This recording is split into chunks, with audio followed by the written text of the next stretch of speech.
दोस्तों, इस वीडियो में ये दिखाया गया है कि आखिर इस्लाम है क्या और हमारे मोहम्मद अरबी सल्लल्लाहु अलैहि वसल्लम से भाईचारा हमें कैसे सीखना चाहिए। ये हमें हिंदू भाई ये बताते हुए नज़र आ रहे हैं कि आखिर इस्लाम में भाईचारा मोहम्मद अरबी सल्लल्लाहु अलैहि वसल्लम से हमें कैसे सीखना चाहिए और हुजूर सल्लल्लाहु अलैहि वसल्लम दुनिया के सबसे महान इंसान क्यों आए कि ऐसे शहर में और ऐसी जगह पे वो पैदा हुए जहाँ पे हर तरह के गुनाह, हर तरह के गलत काम थे और ऐसी ज़मीन पर, ऐसी जगह पर उन्होंने एक सच्चाई का, अच्छाई का परचम बुलंद किया और भाईचारे का सबक दिया। कैसे वो इसके बारे में बता रहे हैं, ज़रा इनसे सुनिए इस बात को।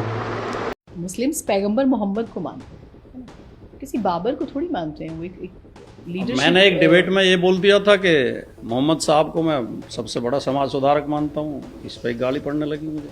मैं आपसे वैसे पूछने वाली थी कि आप पैगंबर मोहम्मद के अब जिन लोगों ने मोहम्मद साहब की जीवनी पढ़ी होगी, उनके हाँ। बारे में पढ़ा होगा और उसके अंदर थोड़ी बहुत अकल होगी, तो वो ये मानेगा कि भाई मोहम्मद साहब किन परिस्थितियों में पैदा हुए थे, जब जहाँ वो पैदा हुए थे उस समाज में क्या स्थितियाँ थी। पहली बात तो हमें ये समझना चाहिए कि मोहम्मद साहब इतने भरोसे के आदमी थे कि जो व्यापारियों के काफिले जाते थे दूर दूर तक, व्यापार ऊँटों पे होता था वहाँ, तो अपनी अमानतें उनके पास रख के जाते थे। उनके ऊपर लोगों को इतना विश्वास था।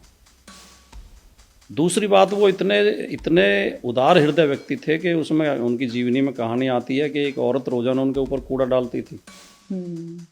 वो एक दिन निकले तो कूड़ा नहीं डाला, तो वो रुक के खड़े हो गए। फिर उन्होंने पूछा कि भाई आज औरत नहीं दिखाई दी ऊपर थी, कि जी पता नहीं। वो ऊपर गए तो उसे बुखार था, बीमार थे। उन्होंने उसकी सेवा की, दवाई ला के दी, पानी दिया, तो वो औरत ने इस्लाम कबूल कर लिया। उसने वो भी ईमान ले आई कि मैं तो इस भले आदमी के ऊपर कूड़ा डाल रही थी, ये तो बहुत भला आदमी है। तो ऐसा थोड़ी है कि मोहम्मद साहब तो अकेले थे नहीं। अकेले आदमी ने तलवार के बल पर इतने मुसलमान बना दिए थे कि आज दुनिया में कितने मुसलमान हैं।